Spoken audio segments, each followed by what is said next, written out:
Assalamualaikum warahmatullahi wabarakatuh. Setelah 1 tahun berlalu, Bagas sibuk menikmati popularitasnya sebagai podcaster cerita horor. Banyak orang yang meminta berfoto dengannya. Sementara itu, Leni sudah menyelesaikan kuliahnya. Di saat wisuda, Bagas memberikan kalung kepada kekasihnya dan tiba-tiba Juna muncul. Piye rasane itu Bagas? Kok semua cungul ngono lho, Mas? Ayo, Mas tambah dikongkon ya, Beralih ke Diki yang mulai dekat dengan istri debt collector di film yang pertama. Namun putrinya yang bernama Wina masih bersikap dingin kepadanya. Juna juga berada di sana ya. Dia tetap setia mengunjungi teman-temannya termasuk Andrew yang membuka usaha bakso di rumahnya. Awak dhewe ku yo duwe bapak. No, sakabehane. 2 tahun setelahnya, kelima sahabat itu berkumpul kembali di rumah Andrew untuk merayakan ulang tahun anaknya yang bernama Angel. Hubungan Bagas dan Leni mulai merenggang, hanya saja teman-teman mereka belum pada tahu. Waktu itu Juna merasakan aura negatif di sekitar sana, tepatnya ketika ayahnya Andrew datang. Ayahnya membawakan kue ulang tahun mewah untuk cucunya. Karena hubungan Andrew dan ayahnya tidak baik, ayahnya memutuskan untuk pulang, tapi kokonya Andrew tetap berada di sana. Anehnya setelah itu, Angel bisa melihat hantu Juna. Lele, kok nggak bawa kado? Acara tiup lilin dimulai. Setelah itu pemotongan kue ulang tahun. Yang memakan kue itu adalah Andrew, Michelle, dan Angel. Saat sesi pemotretan, ketiganya terlihat tersedak. Ketiganya berhasil selamat. Andrew bilang pasti ayah meracuni kue itu. Tapi begitu kokonya mencicipi, tidak terjadi apa-apa. Koko Andrew curiga gejala ini mirip terjadi dengan mama dan istrinya. Kokonya bercerita, dulu sewaktu kamu masih di dalam kandungan, toko kelontong ayah ramai didatangi pengunjung. Namun terjadi kerusuhan di tahun 1998. Toko ayah dijarah hingga bangkrut. Setelah itu, warga keturunan Cina susah untuk membuka usaha lagi. Sehingga di tahun 2000, ayah memutuskan pergi ke Gunung Klawih untuk melakukan pesugihan. Aku juga tidak yakin apakah ayah menumbalkan seseorang karena di tahun 2000 mama meninggal dunia. Setelah itu di 2013 istri Koko meninggal dunia. Sekarang tahun 2026. Selisih 13 tahun lagi. Apakah ayah akan menumbalkan kembali? Kokonya masih ragu dengan dugaan ini karena dia tidak punya bukti apa-apa tentang ayahnya. Setelah itu Andrew bercerita kepada sahabatnya. Singkat cerita, mereka berlima memutuskan untuk pergi ke Gunung Klawih demi memutuskan kontrak pesugihan itu. Tapi di sana Leni langsung menolak. Dia tidak bisa karena harus bekerja. Leni sudah mempunyai kerjaan tetap di perusahaan. Berbeda dengan Bagas, kuliahnya aja sampai sekarang belum lulus. Hal inilah yang membuat Leni mencopot kalung pemberian Bagas. Bagas tidak fokus dengan kehidupan pribadinya sendiri. Sebelum pergi, Andrew berpamitan kepada istri dan anaknya. Karena Leni tidak ikut, Mbah Uti Bagas mau ikut. Dan kini mereka berenam sedang berada di perjalanan. Termasuk Cah Kartolo, si orang pintar. Namun di mobil itu, Mbah Uti dan Cak Kartolo selalu bertengkar. Wani piro?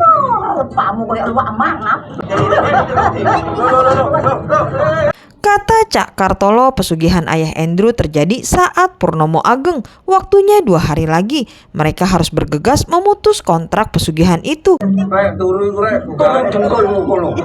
Singkat saja, mereka semua telah tiba di desa tempat masuk Gunung Klawih. Tiba-tiba saja Juna dikejar oleh seseorang. Kena kan ya? Orang itu bernama Kina. Juna dibawa ke alamnya untuk diinterogasi. Setelahnya Pawisang datang. Pawisang ini adalah pimpinan kerajaan Jayadipa, salah satu kerajaan demit di Gunung Klawih. Jadi saat Juna berjalan di hutan, secara tidak sengaja Juna memasuki wilayah kerajaan Jayadipa. Makanya Juna dianggap sebagai penyusup. Kasar meneh kok karo sampean. Juna bercerita tentang kasus Andrew, meminta tolong Pak Wisang dan antek-anteknya untuk membantu memutuskan kontrak pesugihan ayahnya. Tapi sayang, Pak Wisang tidak bisa menolongnya karena bisa melanggar UUD, Undang-Undang Demit. Ya wis kurang lebih ngene sampean mulai lho. Bagas dan teman-temannya ditawari oleh penduduk desa dukun yang terkenal. Dukun ini bisa membantu kasus Andrew katanya. Dengan membayar 300.000 saja, mereka akan dibawa ke dukun Mbah Ranto. Andrew.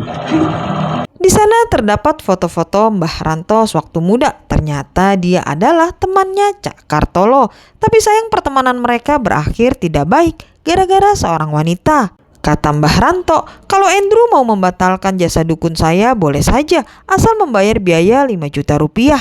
Mana kon ganggu aku ya?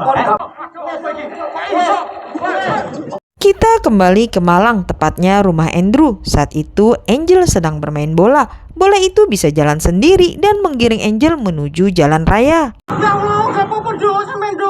Setelah itu Michelle juga ikut diganggu demit. Andrew kemudian menelpon ke rumah. Dia mencari sinyal berjalan memasuki hutan sendirian. Setelah itu ada kekuatan yang mendorongnya dan mencekik lehernya. Saat berada di kerajaan Jayadipa, Juna merasakan aura negatif lagi. Dia berpamitan kepada Pak Wisang. Berkat Juna, makhluk itu menghilang. Hari sudah malam, mereka memutuskan untuk menginap. Begitu bel ditekan, orang aneh itu adalah karyawan penginapan, sedangkan pemiliknya adalah Aruna yang tak lain junior Bagas saat di kampus. Aruna sudah menyukai Bagas sejak saat itu, tapi dia tidak sempat menyelesaikan kuliahnya terkendala biaya. Namun ajaibnya sekarang Aruna memiliki penginapan sendiri yang cukup besar. Bagas bertanya apakah orang tua Aruna berasal asli dari desa ini. Aruna tidak menjawab dan mengganti topik pembicaraan. Di penginapan itu mereka bertemu dengan 3 orang influencer. Ketiganya menjadi kaya berkat investor. Tapi seiring berjalannya waktu, kejadian aneh menimpa mereka semua. Ada yang karyawannya meninggal, adiknya meninggal, dan papanya si wanita yang sedang sakit. Setelah diselidiki, ternyata investor yang memberi mereka uang melakukan pesugihan. Setelah itu, Andrew batuk mengeluarkan darah. Waktu mereka tinggal 28 jam lagi. Saat sedang di luar, Bagas menelpon Leni menanyakan kabarnya. Aruna mendengar percakapan itu. Namun, dia masih tetap mendekati Bagas dengan menghampirinya sembari membawakan teh. Aruna juga berkata, Mas Andrew sebaiknya dibawa ke Yuchen, dukun sakti di desa ini.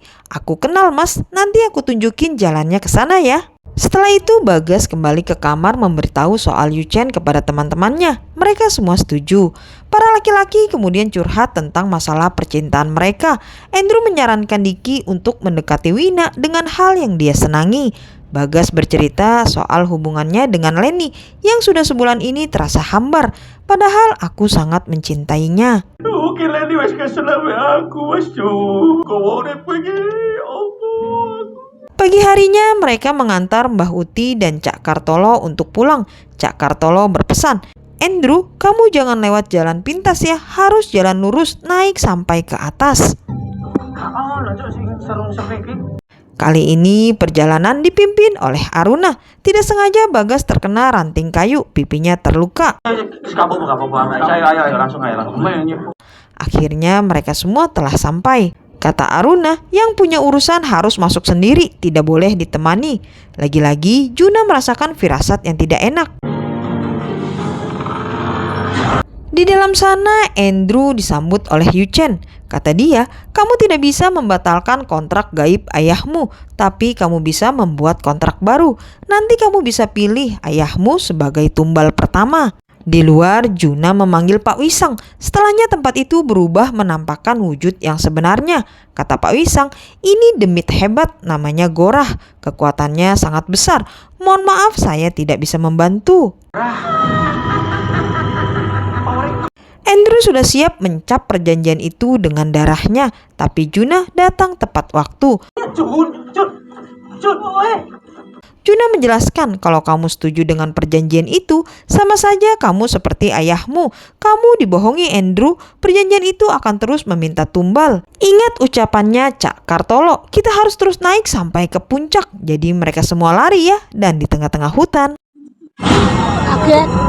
Mereka semua berdebat tentang jalan keluar. Bagas melihat Aruna telah berubah.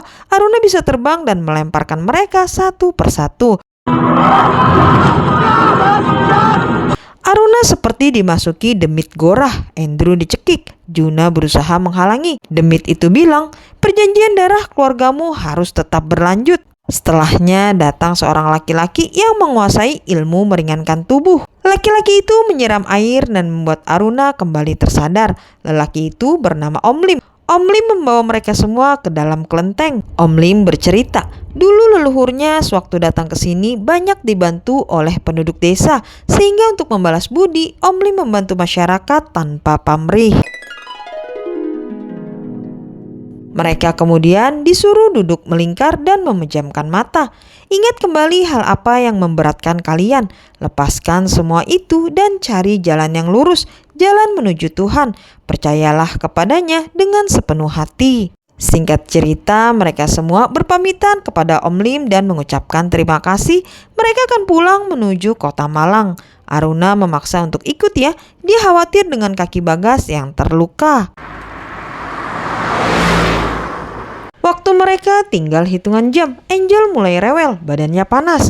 Mereka semua telah sampai di rumah kecuali Andrew, karena Andrew sekarang sedang berada di rumah ayahnya. Kapan Bapak bakal jelasno iki kabeh? Di sini terbongkar fakta jika mamanya Andrew meninggal bukan karena ditumbalkan, tapi karena membela Andrew kecil yang seharusnya jadi tumbal. Inilah alasannya kenapa dari kecil hubungan Andrew dan ayahnya tidak baik. Ayahnya merasa gara-gara Andrew istrinya telah tiada. Andrew memelas kasihan kepada sang ayah. Tumbalkan saja aku ya, jangan Michelle dan anakku. Setelahnya bodyguard sang ayah datang membawa Andrew keluar. Syukurlah udah pada di sini. Lenny datang menyapa semua orang. Dia melihat Bagas sedang dikasih plester pipinya oleh Aruna. 2 hari gak ketemu sama aku, kamu malah remponan. Bagas mendapat tamparan 2 kali dari Lenny. Kemudian Bagas menjelaskan semuanya. Lenny meminta maaf atas kesalahpahaman. Hubungan mereka kembali membaik. Bagas ingin memperkenalkan Lenny kepada Aruna, tapi orangnya sudah pergi. Lampu di rumah itu tiba-tiba mati. Andrew datang tepat waktu. Bapak gak kemana-mana, Bapak di sini ya. Ada kekuatan besar yang datang. Semua orang tidak bisa bergerak. Angel ditarik gorah. Andrew terus berkata, aku saja yang diambil, aku saja yang ditumbalkan. Dia kemudian berdoa kepada Tuhan, memohon Angel dikembalikan. Tak lama dari itu, ayah Andrew datang. Dia menyobek kertas perjanjian itu. Dia meminta Gorah mengembalikan cucunya. Angel sekarang telah berada di pelukan Andrew. Ayahnya meminta maaf dan berpesan kepada Andrew untuk menjaga baik-baik keluarganya. Karena perjanjian dibatalkan, Gorah akhirnya mengambil nyawa sang ayah. Setiap jalan pintas pasti ada resikonya. Semua sahabat berkumpul dan saling menguatkan. Bagas mendapat pesan dari Aruna kalau tadi dia pulang duluan. Yang jadi pertanyaan, apakah Aruna benar hanya manusia biasa? Bagas kemudian berbicara kepada Lenny. Dia meminta waktu 1 tahun untuk menyelesaikan kuliahnya dan mencari pekerjaan tetap. Seperti biasa, di akhir film Juna muncul menyuruh Bagas untuk mencium Lenny. Tapi kali ini giliran Juna yang mendapat kecupan dari Kina. Giliranku itu Sunse. Dia juga mendapatkan SIM dari kerajaan Jayadipa, surat izin menakuti, yang artinya Juna diangkat menjadi warga Jayadipa. Diki sendiri berhasil mencairkan hubungan dinginnya dengan Wina. Diki mendukung hobi Wina yaitu menari. Dia menemani Wina mengikuti kontes tari. Demikianlah Sobat Movie ceritanya. Semoga terhibur. Mimin pamit undur diri. Wassalamualaikum warahmatullahi wabarakatuh.